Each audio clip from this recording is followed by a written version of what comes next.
So a little bit more in depth of the water quality issues.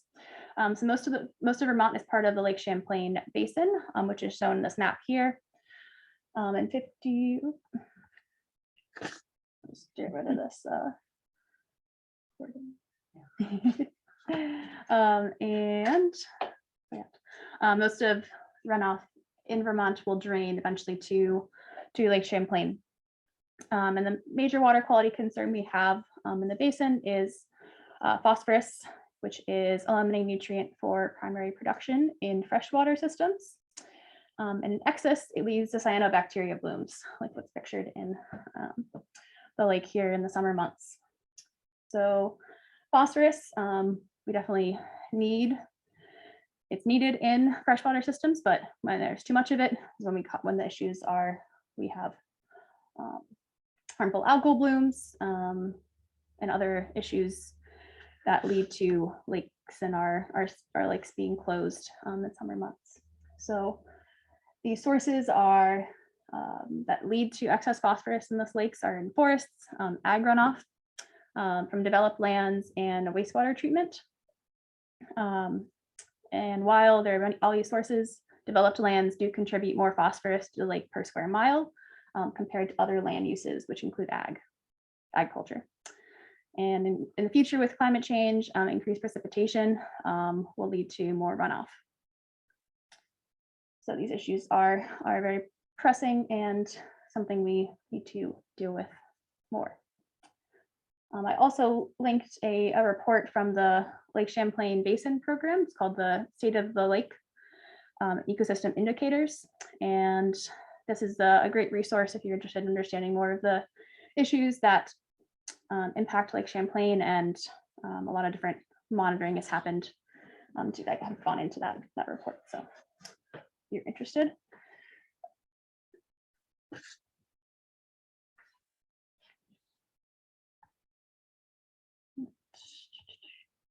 There we go. So other pollution to water bodies that homeowners can be concerned with include chemical pollution from oils, polycyclic aromatic hydrocarbons, driveway sealants. Those can be toxic, and they're toxic to fish and carcinogenic, and can run off if your driveway sealants contain coal tar-based sealants. So there are other sealants you could use instead of sealants that contain coal tar. Lawn fertilizers are an issue that can pollute runoff, as well as herbicides, pathogens. So those are also contribute to contamination. Combined sewer overflows, which don't occur in Charlotte, but we do have them in Burlington and other cities in Vermont, where both sewage and stormwater pipes are combined. And then during large storm events, when those pipes fill up and it's too much water for the treatment plant to manage, sometimes those pipes overflow into a water body, and then it's polluted sewage, because there's also stormwater in there too, but brings excess contaminants to lakes and streams. So that's pathogens are contained there, as well as pet waste. So that's why we definitely suggest picking up pet waste after your pet outside to reduce the pathogens that can pollute runoff. So given that there are many issues caused by stormwater runoff, we should explore new solutions and how to manage and reduce runoff coming from our developed lands. So alternatives to typical gray infrastructure, which are culverts and underground pipes, we think of as green stormwater infrastructure. And the goal is to mimic natural hydrology, the water cycle, and treat stormwater close to the source, which uses ecological processes from plants and soil. We want to slow down the flow, spread it out, and sink it into the ground.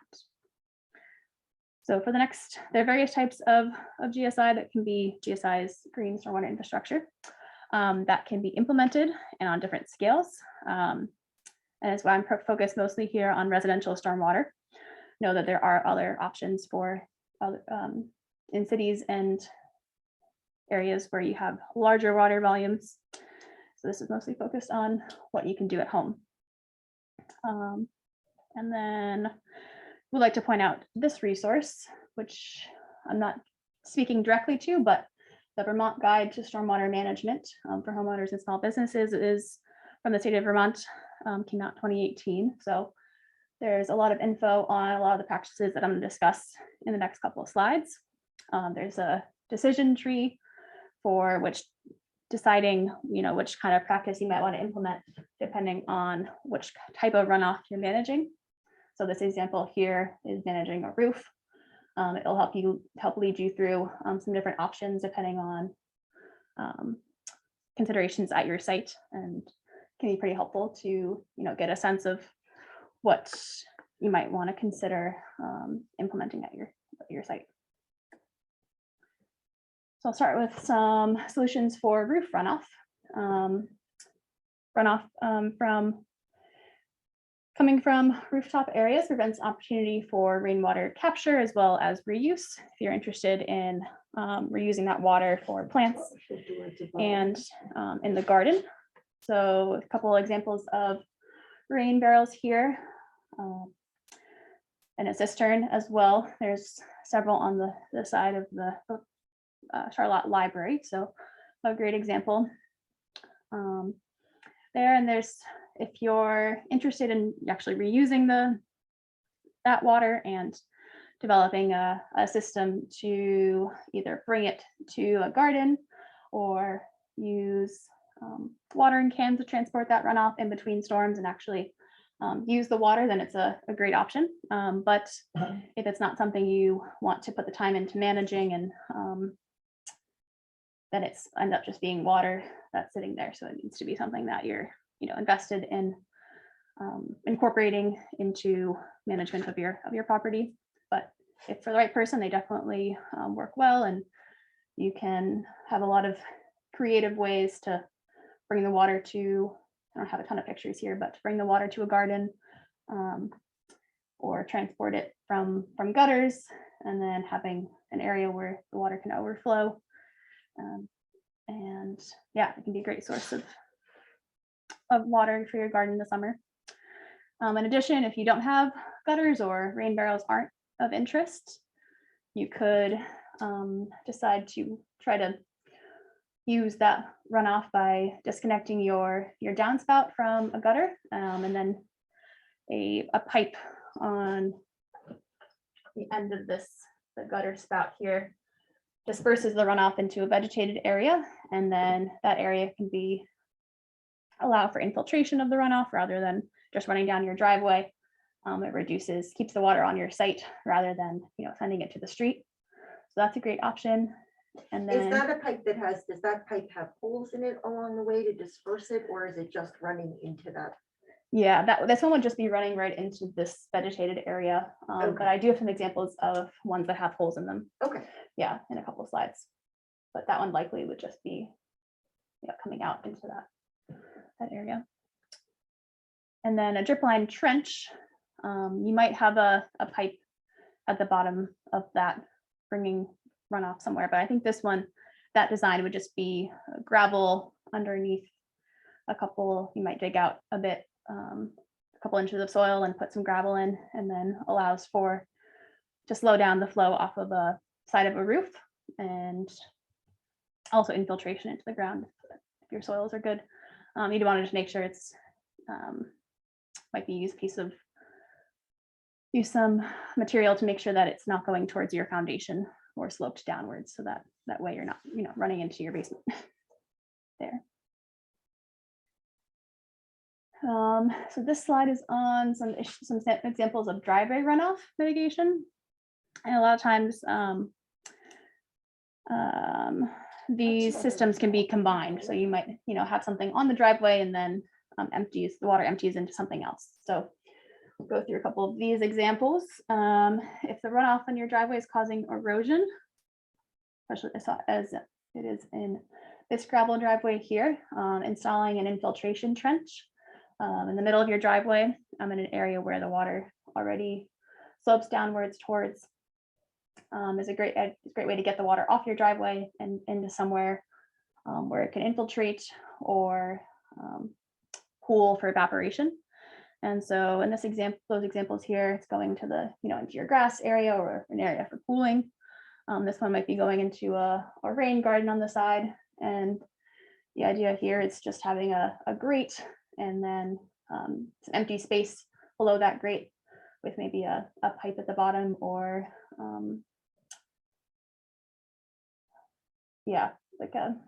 there's some different ways you could design it, but sometimes they have the whole trench you can buy and then slide it into your install it into your driveway, and that would capture that runoff instead of having it erode down your driveway. Water bars are a similar idea. And then some other practices that are subsurface would be a French drain. So this might be the one you were thinking about, that has holes along the side of in the pipe and then allows for infiltration into the ground. The perforated pipe being underneath the gravel area. And then the other one is a French, but that one's a well. Yeah, a dry well. So that would, capture runoff from a certain area. You might connect it to part of your driveway or the rooftop, and then if the soils are good for infiltration, the water would expel into the surrounding soils slowly, so more gradually than if it would just there's some space for it to be held in that pipe area. How deep is that trench? I think we'll be able to see that in the manual. Yeah, these ones it really depends on your soil depth, but this one doesn't need to be too deep. That way you could access it, but if not, look like a foot deep, and they would cover that back over. That just shows the installation of it there. So permeable driveways, or in general, just using less pavement on our driveways would allow for more infiltration of runoff into the ground. You can also capture runoff from impervious surfaces like rooftops rather than connecting it to the street. So these are some examples of permeable driveways that were installed in Burlington area. Some ribbon strips are another option. The one issue with interlocking pavers and permeable driveways is that they tend to be more expensive than asphalt driveways, but you could decide to just implement a smaller section if that was of interest, or allowing less space to be the actual impervious area. So those are some examples there. And then I have linked a stormwater friendly driveway handout that the city of Burlington put together. So some lawn management suggestions. So there are ways to incorporate stormwater friendly practices into lawn management. And one suggestion we have is to let your grass grow longer. That's by raising the blade on lawnmowers to a height of at least 3 inches. It does say that up top, but it's hidden there. And that allows for the grass will put more energy into creating stronger root systems rather than growing taller blade height. And then with stronger roots, that allows for more absorption of water, of runoff, rather than having it pool and a little more infiltration into the ground. So there's some research coming out that, yeah, having longer grass is better for lawn health, stormwater perspective wise. And as well as just mowing where you go is the other. We have raise the blade and mow where you go are the little sayings, I guess, for lawn care. So that means letting sections of your lawn grow to meadow rather than mowing everywhere. And so in these examples, the homeowners decided to not mow the back meadow. They just mow in the areas where they commonly use, or mowing pathways through certain areas if you still want to travel in those areas, but not actually use them all the time.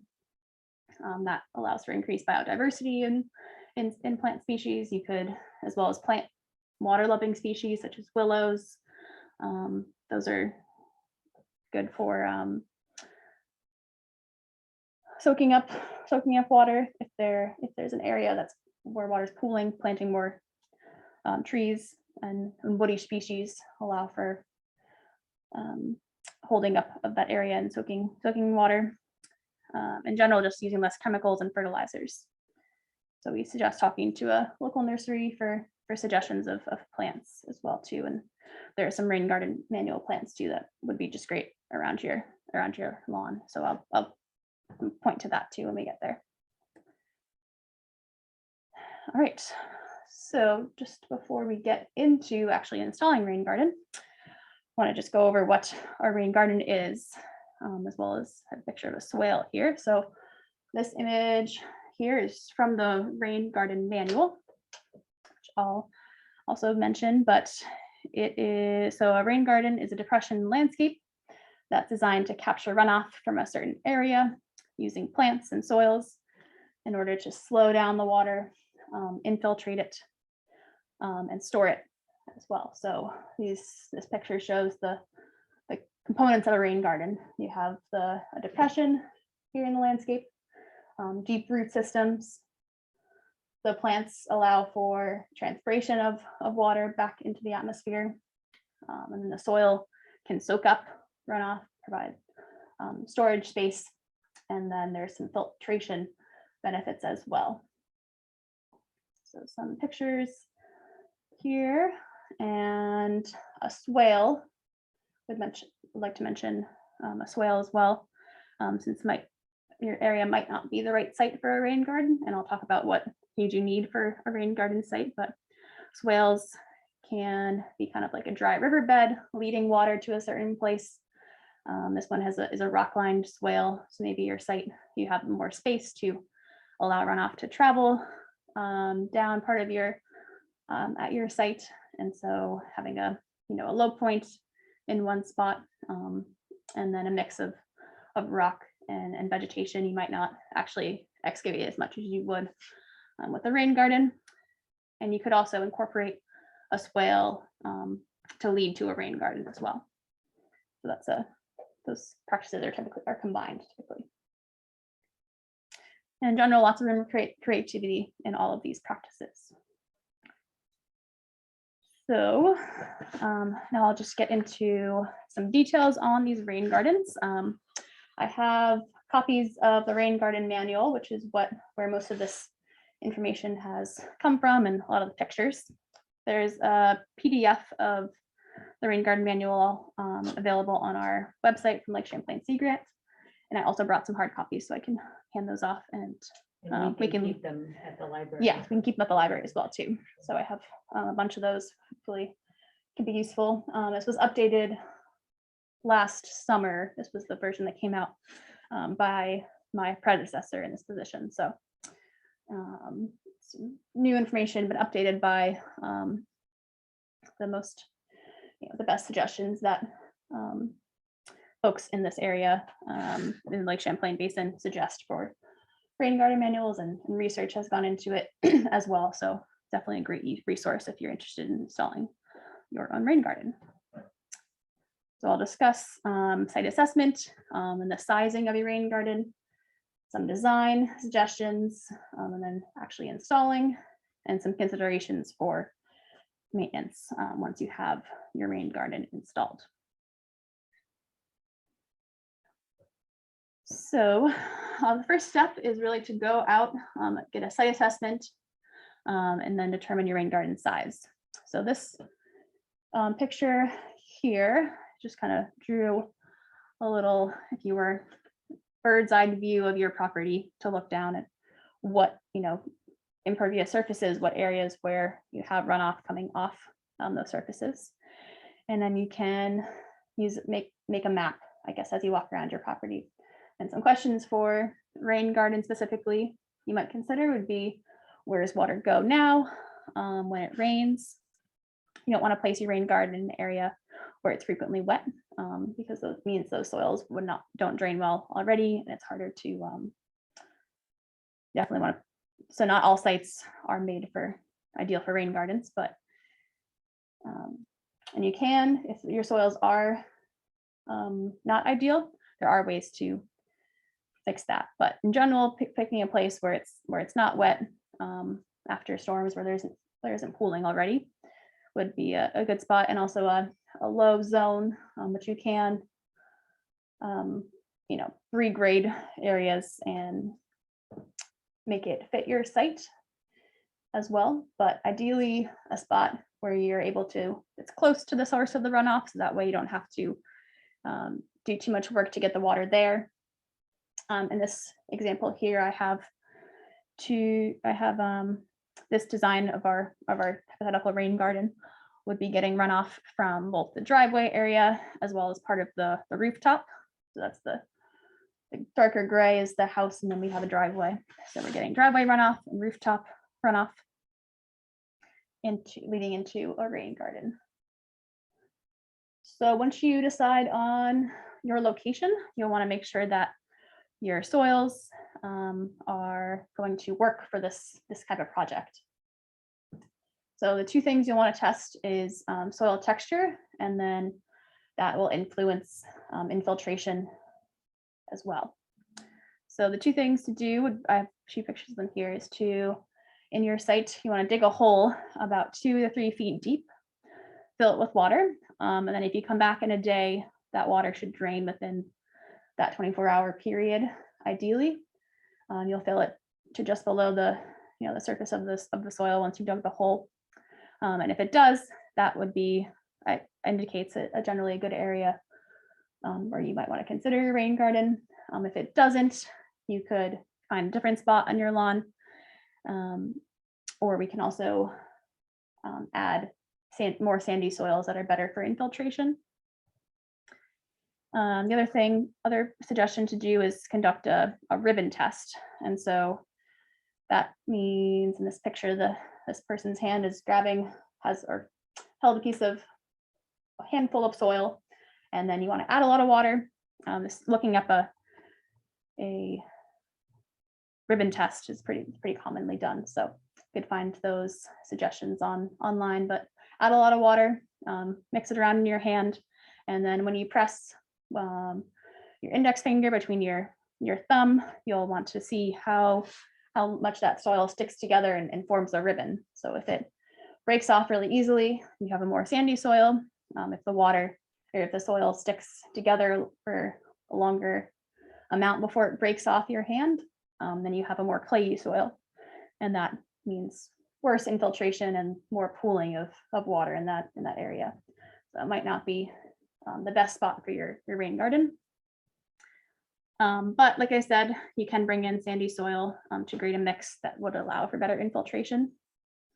And it's a good idea to also do this percolation test, filling the hole a couple times after a couple days, just to make sure that it's not just infiltrating because it's been really dry. Maybe do it a couple days in a row, make sure the water still infiltrates, and also not doing it right after a storm event, because then the soils are really saturated. So maybe a couple times is a good suggestion. And there's some information too in the rain garden manual about doing those tests. So if you pick your site, have your soils are ideally fairly sandy on the sandier side. You'll want to make sure the slope is proper for installing your rain garden. So ideally it's not greater than 8%. And a way to do this, again, this picture is from the rain garden manual. You'll want to stick 2 stakes in the ground, one at the uphill site and then one downhill at the lowest point. And a string can attach from one stake to the other, and then you want to make sure that is level, and that will give you your length. And then it's basically rise over run, calculating slope. So then measuring the height of that string on the downhill side, dividing the height by the length, multiplying by 100 would give you your slope. And if it's greater than 8%, you can do some earthworks such as terracing your garden, having kind of stepping it down. There are some pictures of that in the manual potentially, or terrace rain gardens would be a suggestion. That can account for having a big difference in slope from your highest point to your lowest point. But ideally, 8% is something you can deal with that pretty easily at a small site. So that's what we recommend. And then you want to make sure that you have the proper size. So there's again, a table in the manual that you can use to calculate the size of the rain garden, how much area you need in order to accommodate your drainage area. So the drainage area is, the site, the impervious surfaces, the area where that runoff is coming from, where it's not infiltrating. So that would be your rooftop area, part of your driveway. In this example here, our drainage area is an example on the sheet, or on the slide of the top right picture for the Zoom folks, is our front section of the roof as well as part of the driveway. So we want to measure those areas, determine the area. That would be our drainage area. And then you also want to know the depth of your rain garden. And that's going to depend on your site conditions. So if you have pretty sandy soils, you don't need as deep of a rain garden, but making it a little deeper sometimes won't always hurt. And sizing up too is a good idea, just to account for larger storm events. And as we have larger storm events, those will become more common in the future too. So we do suggest planning for the 1-inch size storm, which is a normal design storm for most stormwater practices, but going up to like a 2-inch size storm, so doubling that is a good practice as well too. And in the rain garden manual, there's some calculate a little bit of information on that sizing, and I would suggest taking a look at. And then this last piece here, you want to have the max ponding depth. I'll talk about that in a minute, actually. Any questions, I guess, on this site assessment piece? A couple different steps. Nope. Sounds okay. Any questions on Zoom? Nope, I guess we're Yeah. good. All right. And the rain garden manual does go through step by step of this piece, those pieces here. All right. So then kind of the fun part, you get to design your rain garden, what it's going to look like. The shape can vary. We do suggest some organic edges, like a crescent shape, oval, or a kidney shaped teardrop. That it just more how the water pools better than a more straight edged rain garden. So these examples here, this one is actually from somewhere in Burlington. I didn't take the picture, but got the credit from there. And this one is treating runoff from both the driveway and the rooftop. And so then there's a gutter that disperses runoff into that rain garden. So all along the side of that driveway there. And yeah, since it's pretty flat, you don't have to deal with any issues of slope. So that's a good source. You'll also want to make sure you're directing the runoff toward the garden from its source. So since that one's pretty close, wouldn't need to do anything. This one here looks like they might be treating runoff from the roof, as there is a gutter downspout coming there. So they might have an underground pipe that disperses, that takes all that water into the garden there, or it could be flow on the surface. It looks more like an underground pipe there, but both options work. And like I mentioned earlier with swales, having an area that's either grassed or stone lined to lead water into your rain garden is a good idea. This one has rocks at the inlet, and that slows water down when it's coming in pretty fast with high velocity in big storms, and also allows for some settling of some sediment in case you have runoff coming off the driveway. So This one here that's a good way to protect the soils from eroding fast by having some rock at the inlet. You'll also want to select plants that can withstand both dry and wet conditions, preferably native species that are already well adapted to Lake Champlain Basin. And there is a good size list in this current version of the Rain Garden Manual. And if you're interested to the previous version, before this one was updated, they had a little more extensive list. And so if you're interested in some more plant choices too, I can send that to you, or it might still be available if you search it, if you Google search it. So that those would be good suggestions. They want to make sure that they're really hardy species. And then pollinator species are also, adds a co-benefit of being able to be a food source for bees and birds and bees, other pollinators. Having a diverse selection of plants is also great. That way, some plants may be blooming in June, others later in the summer. So you get the variety of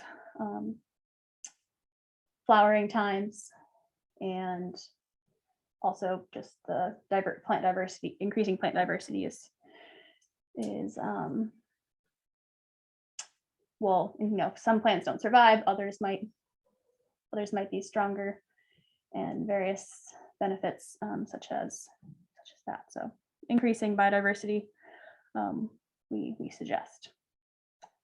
It is helpful to draw out a design as well before you start your planting.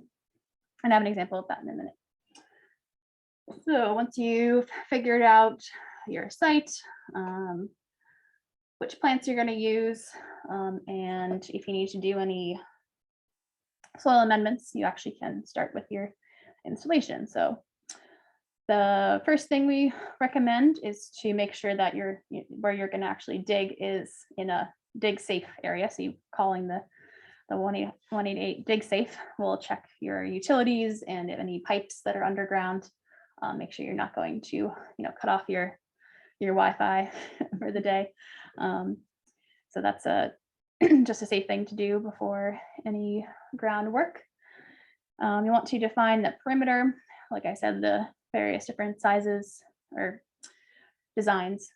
This one is more of the oval shape, kind of a kidney. That top design, you might want to mark it with a spray paint can or stake it out, just so you know what your where your site's going to be. Then you can start digging. One suggestion for grass to have it so that you're not digging through sod. This might be covering with a tarp so that you can kill the grass first. It'll make the digging easier, but not necessary. You could still dig straight through. If there's a slope, you'd want to create a berm on the downhill side. That way the water is able to pool evenly and it won't overflow on that downhill side. So it doesn't look like they have one. They might kind of have one in the top picture where they have the larger stones on our left side, which is still on the Zoom left side too. You can make the berm with the topsoil from the grass area, or if you need to bring in more soil, just a couple inches of a built up berm area will help the water from not spilling over. And a very important piece about rain garden installation and success is to make sure that the bottom is level. A lot of rain gardens will fail if they aren't level. You want to make sure that the water pools evenly across the whole surface, and if there's one side that's sloped down compared to the other, the water will go more towards that side, and then those plants will get more saturated, and you won't be able to use the full bowl as effectively. So in this picture here, this person has that string across the two sides again, and they're just making sure that the bottom is even. You do want to have some sloped sides, so that's okay, but generally the main bowl part, the bottom is wants to be flat. The other suggestion is to use a 2x4 board across the bottom to level it out. If you need to improve any of the soil for drainage, you can bring in a sandy filter bed mix. One suggestion is 85% sandy soil, 15% native topsoil. At the bottom, you could install a gravel layer, but that's not required. So mixing in there. But if your soils aren't, if you don't need to amend your soils and they're already sandy, then the native soil as is fine. We don't recommend any filter fabric at the bottom. And then I mentioned the sides to make sure that the water pools, the max slope on the edges of the garden should be 45 degrees, excuse me, or less. You can also, some suggestions have compost as a component to the rain garden, and compost is great for plant growth and gardens. However, in a stormwater setting, they have a lot of nutrients and phosphorus and nitrogen. So if you can minimize the amount of compost that you use, or use a compost from a low phosphorus source, so that would be from only like leaf and plant material rather than like a food compost. Save the food and manure compost for your garden.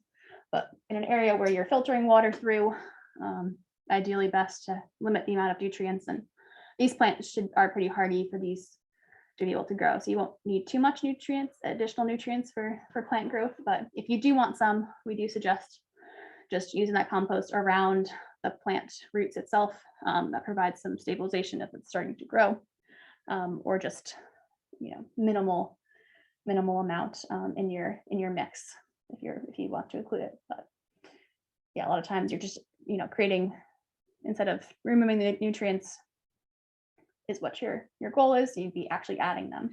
And so that's a suggestion and potential switch from other sources of rain garden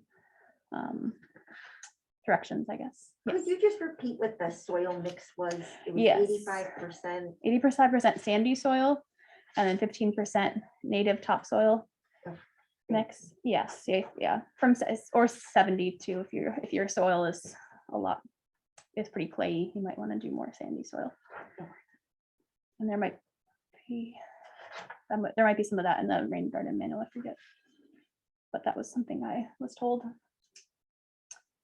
And then once you have your planted areas, spreading them out throughout your garden in anticipation for them to grow in the first couple of years. You'll want to have a good ground cover, so you don't want to have any exposed soil. So hardwood chips are preferred, since those won't break down as easily, or pea stone layer on top. Does that mean around the plant? So basically you're covering the whole bottom of the basin? Yes, yeah. So once they're planted, so that would be covering the space in between the plants. Okay. Some manuals, or I guess not manuals, some directions or suggestions have mulch as a component on the top, but mulch tends to float and then just kind of disperse and not really stay where you want it to. So it's not as great for rain gardens. And I'm pretty sure out here it looks like a wood chips, right? It is. Actually, they had to take down 2 trees. It worked out really well. Oh. So they brought in a wood chipper and we were able to sort of Neat. reuse on site. That's perfect. Yeah. There was didn't have to bring anything in. So yeah, as close to the source as you can get, basically. So yeah, wood chips are preferred, or that smaller pea stone. And that'll be, or you could also plant like a grass mix to have increased ground cover, but that might not come in quite right away. But having something to not expose soils is important. And then another piece to consider is an outflow area, since during big storm events, your basin might pool up and fill, and then you'll need to have a place for the water to outflow that doesn't fit, in the bowl itself. And so I don't know if there isn't really one on that top picture, but you can, I think on the previous slide there. was it? I think, is that what? that Yeah, was? that's a good, yeah, good point. So that, yeah, that would probably be like the outflow area, and you want to have it on the, so this is on the, for the, our folks on Zoom, that was on the right picture with the, all the piece, the rocks there would be on the bottom of the picture, our outflow. And you want to have the outflow at the level of the desired ponding depth. So that's where the, you want the top of the water to be. You want to have your ponding depth from 6 to 12 inches. More than that will oversaturate the plants. So at 6 inches as a max ponding depth is, and so that's like how much the water pools from the base or the top of the planted area until around the, the berm, the entrance to the rain garden. So 6 inches is preferred, but up to 12 inches is okay too. That's just so that you don't have, standing water in your system for too long. That can be a breeding ground for mosquitoes, and also just oversaturating the plants too isn't as good. So you want to make sure that's important about sizing your rain garden properly. We'll help that. So stabilizing the overflow, adding rocks, and then directing the flow to a stable area, avoiding a steep slope, but somewhere else on the grass or a meadow or vegetated buffer would be a good place for your overflow to empty to. Some considerations for maintenance, since as a garden, there will be some work that you'll need to do each year to make sure that it's still functioning properly and that your hard work of installing it is it's still functioning as you intended it to. So you'll want to inspect after large storm events, water those plants as they're establishing, especially during the first couple months, and if there's long dry spells. But after the first year, you probably should need to water as those plants become established. Hand pulling weeds, if those come up in your garden. If any areas erode away, you'll want to stabilize those again, placing rocks back. If there's any big storm events that wash out your wood chipped area, placing putting them back or breaking them back into their spot. And then potentially filling in and replacing ground cover if it gets washed away. And this table I took from the manual on how much your cost for anticipated costs for various effort that you put into various stuff. I forget what else is in this table, but pulled out the maintenance section. So for the lowest cost maintenance wise, if you're able to reduce how much maintenance you actually need to do to your rain garden, having vegetated strips uphill to reduce the amount of water that reaches the garden and that might clog the garden, will help reduce how much effort you need to put into your rain garden itself. And if you choose plants that might require extra care or a little more involved, that might be a higher cost, specialty plants in general. If you have a lot of sediment coming into your rain garden from off a driveway, say, or a gravel driveway, you'd have to scoop that out a little more. And so that's why we'd suggest using a vegetated strip or a swale. Those would be, if there's any issues with the inflow or outflow, you might need to repair that. Those are kind of the bigger things that could potentially happen, but definitely inspecting soon after installed and after large storm events will help figure out how well your rain garden is stabilizing as it's establishing. And then I did just want to mention the Charlotte Library rain garden. Unfortunately, we can't see it well today because of all the snow, but this was from last summer when I was out here. And so there's a good amount of plant diversity, a mix of perennials and trees and shrubs. part of the rain garden. It's really large. Like we said, the wood chips and several plant species are on the rain garden manual suggested plant list. So this is a great example of something that you could implement at home, like probably not as big of a scale as this one, but a great, close by example of something that's working and actually has the space to soak up all the water from rooftops and pervious areas at the library here. So that I linked a couple of resources, and I can ask questions. I'll have time or questions in a minute, but I just want to mention I'm happy to send any of these resources to anyone. There's a couple programs that I just wanted to mention of that could help work with landowners if you're interested in some stormwater practice. Ahead of the Storm is a local one in this area, group in this area, and they work with landowners to implement stormwater and restoration practices. Storm Smart, they're starting up again, I think this summer with Friends of the Winooski and Friends of the Mad River.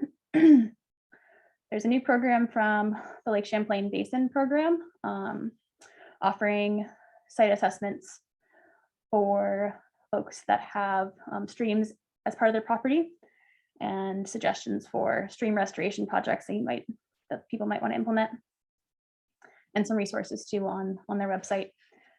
I have the rain garden manual and I can hand those out here. And then I mentioned the Vermont Guide to Stormwater Management. That's a great resource as well. And there is also this toolkit, which is pretty neat, from the Stone Environmental Group and Vermont League of Cities and Towns.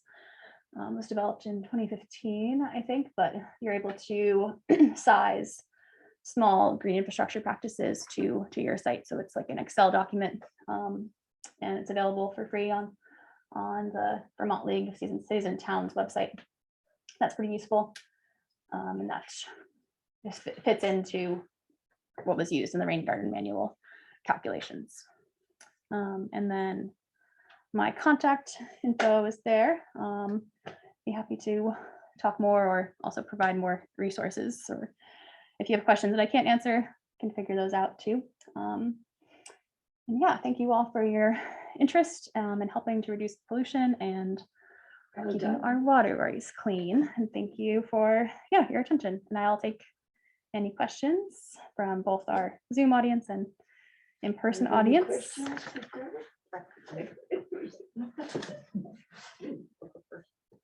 Do you have a question? No, I'm Okay. fine. Oh, okay. I like to read everything.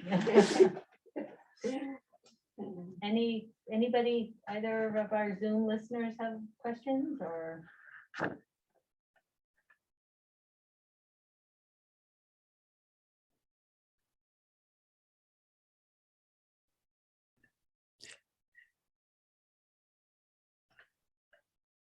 I have a question.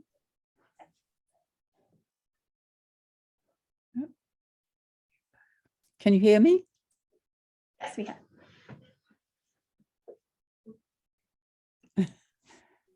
Can you hear me now? Yes. Hi. This is really a question for Margaret, if she's still there. I was interested in the cost of the program of the installation at the library, because it's quite large, and I just wondered how much that cost, so I could get an idea of what it was going to be. Or is that a secret? Well, it isn't a number. Can you hear me? Yes, I can. It isn't a number I have at my fingertips. We were fortunate enough to have some donations towards that library rain garden. So I don't have a number off the top of my head, but I do know that it was, I would say, at least a couple $1,000s to get the site prepared and get the plants. Right. And then I think the rain barrels were an additional cost on top of that. So. Okay. Well, That's not bad. Well, It's I can get you a more accurate number soon, but. No, I can- mean, I know there are a lot of plants there and a lot of Yeah. everything. So Yeah, yeah, Yeah. yeah, we were very lucky. And did you have like a crew installer or was it a volunteer? It was a volunteer Yeah, so that helps effort. too, As you having- might know, Allison, you might have been part of that. I don't. I know. was, I was So one you of know, you can- some of the labor force. Yes. And we were lucky that we had someone donate his time. So actually I didn't factor that in on the design. Of the, Ah, okay.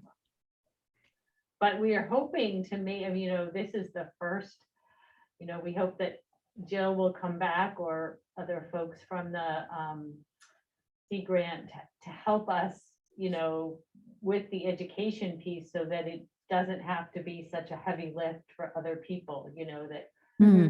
ways to find those native plants and work on the design such as Jill sort of pointed out tonight. So that's our hope. Right. I have another question too. Is this what's the importance of this when you're talking about communities out here compared with Burlington? I mean, is it much more important for a city to get people interested in doing this? Or, I mean, does it make a lot of difference if people in Charlotte start installing these? Yeah, it's a great question. Yeah, so it definitely is way more impervious surfaces in Burlington, but a lot of that runoff is managed by the municipality. They have to have systems, and installed, and they are working on installing more green infrastructure in the city in their setting because they want to, reduce the amount of water that is part of their CSO, their combined sewer overflow. But I would say that a lot of people think of stormwater runoff as an urban issue, but it definitely is, a rural or semi-rural suburban issue. Anywhere where you have a driveway or a rooftop, that's impervious surface, and it can be connected to a sewer system if it's draining to the street. So anything that homeowners can do to keep the water on their property, think of it as a resource that you can use rather than it just going to be someone else's problem, I guess. Yeah. I would suggest. So yeah, it is, something you can do. It's not the only thing we need to work on, but I think it's important to think of stormwater runoff not just as a city issue too. It is on all roads and gravel driveways and gravel roads too. Right.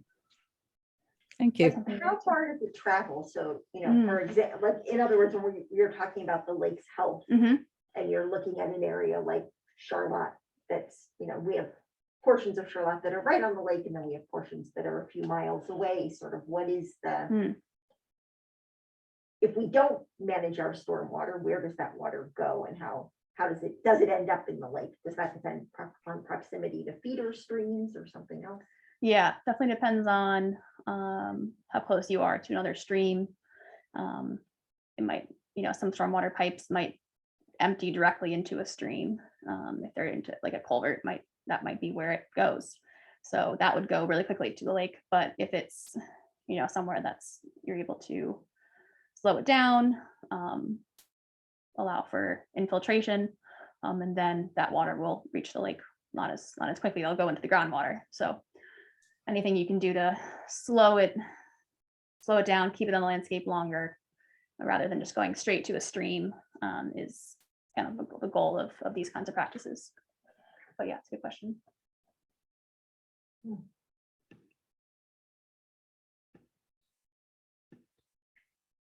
I feel like I have so many questions. I wouldn't know where to begin, but are there any other questions? I just had one other question Yeah. because we have very, very dense clay soils. I soil. know. I was coming to It may as Charlotte well- and I It may as well be asphalt. was coming to Charlotte and I was like, oh, I think everyone is clay, but So- How deep, if we're doing a rain garden, sort of how deep does that sandy soil have to be? so then I can hand you this after too, but Because there's no chance we can build a rain garden in any of the soil we have. like, we Yeah. have to bring And it. this one- actually, I noticed from last year, because everything is new, it's a newly built house, that, God, we bought so many bags of sand Just for flowers. just to mix in. But I actually noticed that the sand separated from everything else. did you mix it with the Yeah, topsoil we Oh, too? yes, We mixed peat moss, potting screened, soil, like, sand, manually screened and we everything rubbed it together. with our hands. Huh. Yeah. We sifted it over the wheelbarrow, we made sifters, sifted it to loosen it up. But I noticed now where I started to check on things, whether they're surviving or not, that the sand is there and the clay is there, like a nice little basin. It's extraordinary Huh. to me. So it's totally Yeah, separated. yeah, it's Yeah. absolutely extraordinary Huh. to me. Yeah, these are super clay Yeah. soils down here. Yeah. So, You would think that it would have mixed and stayed together. how did you It mix it? separated itself. Yeah. How did you mix it together? Like you hand mixed it? We use like screens. Sifters. like Oh, sift yeah. it- sift it into the barrel. Wow. a mix of Sifters. compost Oh my and God. Yeah. On the wheelbarrow, and Wow. we sifted it. Wow. It was And really mulch a on labor of everything love. that's on top. Yeah, we put a lot of hours into it. Wow. A lot of hours. Yeah. Yeah.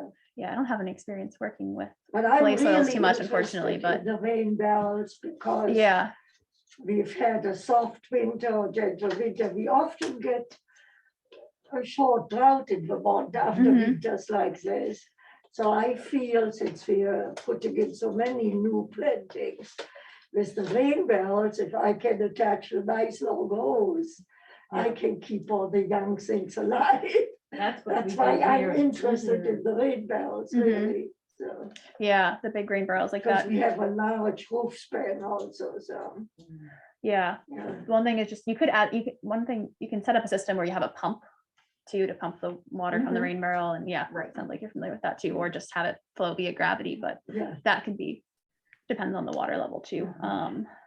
Yeah, but rain barrels are We lived Are in good. Mountain for almost 45 years, and we had clay soil there, yeah, but not like very these. different. Wow, from yeah. what we have Hmm. here in Charlotte. We are the border of Charlotte to Shelburne. It's very Yeah. different. So I get, really- yeah, I mean, Yeah.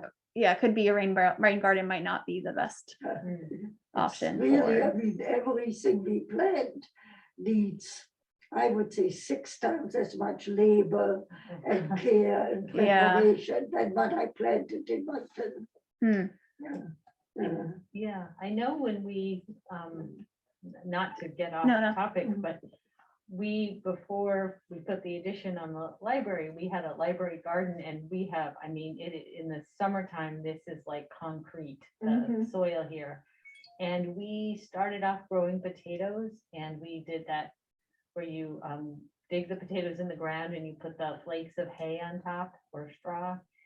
And at the end of the summer, when we went to harvest the potatoes, they were all growing on top. They were growing between the soil and the. But noticed over it also. time, it broke up the soil, doing that. So I don't know if you have the luxury of setting aside some space and just letting it,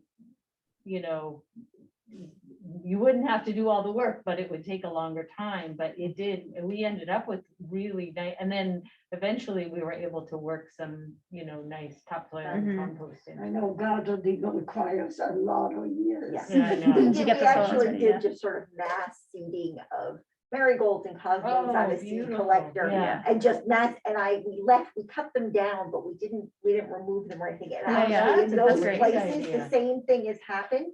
It sort Because of the holds roots some are- of the soil up, Yeah. but it's actually, that soil is so much nicer and Oh, broken up yeah. than anywhere where we put in perennials and Mhm. we just really heavily seeded. Yeah. Just frankly, just to Yeah. fill space with some color and, Mhm. and reduce great. runoff. Well, Yeah, and then you're that's doing great. the green, the sort of the non-mowing thing. too, Yeah. that you Well, were we talking have to, about, because yeah. we have areas that are just, it's just too large. And so Yeah, I we can't keep up intend with. To do that Yeah. and to seed actually a lot of wildflower seeds Nice. and just let it grow. Mhm. But that'll improve That's- the yeah, soil that's- as that's we great. go. Yeah, Yeah, that'll Mhm. improve it, yes. Mhm. But you need a lot of years yeah. to get a nice garden. Mhm. So, Any other well, questions online?